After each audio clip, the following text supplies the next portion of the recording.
Je lis du livre de Marc, chapitre 5, au verset 19, ce qui suit. Jésus ne le lui permit pas, mais il lui dit, va dans ta maison, vers les tiens, et raconte-leur tout ce que le Seigneur t'a fait, et comment il a eu pitié de toi. Prions. Notre Seigneur et notre Dieu, voici un homme qui a été libéré par Jésus,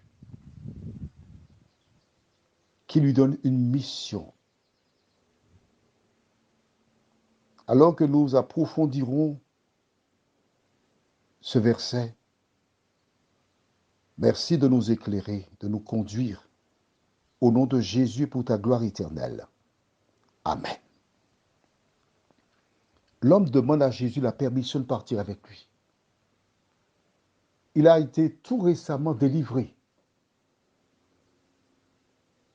Peu de temps avant, on va dire 1 heure et demie, grosso modo 2 heures. D'accord? Bien. Il a une certaine correction. Parce qu'au verset 18, on voit qu'il demande à Jésus la permission. Il ne s'impose pas. Il demande à Jésus, puis-je venir avec toi? Tout ce qu'il connaît de Jésus, c'est la délivrance qu'il opéra dans sa vie. Il comprend qu'il est indispensable pour lui de marcher avec le Sauveur du monde. Il comprend qu'il est indispensable pour lui de rester en harmonie, en contact avec lui, car ce n'est qu'ainsi qu'il pourra se protéger de nouvelles attaques des démons. Mais Jésus, la Bible déclare, ne le lui permit pas. Au contraire, il lui dit, va dans ta maison. Ensuite, vers les tiens, c'est-à-dire tes proches, tes amis, et raconte-leur tout ce que le Seigneur t'a fait et comment il a eu pitié de toi.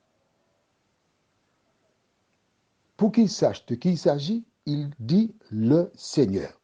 Alors, le premier devoir d'une personne pour qui Jésus a fait un miracle, c'est d'aller dans sa maison. Sa mère, son père, son frère, sa sœur, c'est en temps sa maison, vers les tiens, les proches. Quand Jésus appelle quelqu'un, comme c'est ton cas là, quand tu ouvres ton cœur, quand tu le laisses te transformer, ton devoir consiste à apporter cette lumière dans leur vie, afin qu'ils connaissent Jésus à leur tour et se préparent à devenir plus tard des ambassadeurs du Seigneur. L'homme n'a pas passé des années avec Jésus, juste à peine 2 heures probablement, pas plus. Mais Jésus estimait qu'il était prêt pour le représenter. Il était prêt pour parler de lui. Pourquoi? Il était devenu un ambassadeur de Jésus. Comment? Lisons dans Matthieu chapitre 5.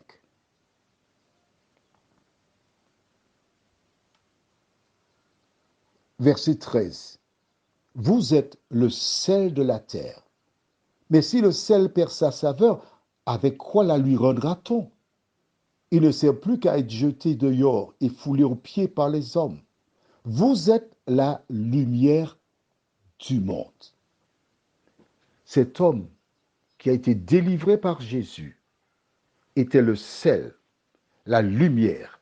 Et à ce titre, il devait apporter la lumière, la saveur vers les siens, afin qu'eux aussi apprennent à connaître Jésus. Prions. Notre Seigneur et notre Dieu, merci pour ta parole, ô Dieu. Merci pour ton esprit. Merci pour ta présence. Voici un homme qui a été délivré et le même jour, il est devenu un ambassadeur pour Jésus. Jésus l'a équipé. Nous pensons et parlons souvent des 12 disciples, mais celui-ci est parti en mission avant les 12. C'est la mission qu'il avait dans son pays. Seigneur, tu cherches encore aujourd'hui des missionnaires. La lumière, le sel. Merci Seigneur de nous aider à remplir cette mission. Nous t'en prions au nom de Jésus et pour ta gloire éternelle. Amen. Je te souhaite une bonne journée sous le regard de Dieu.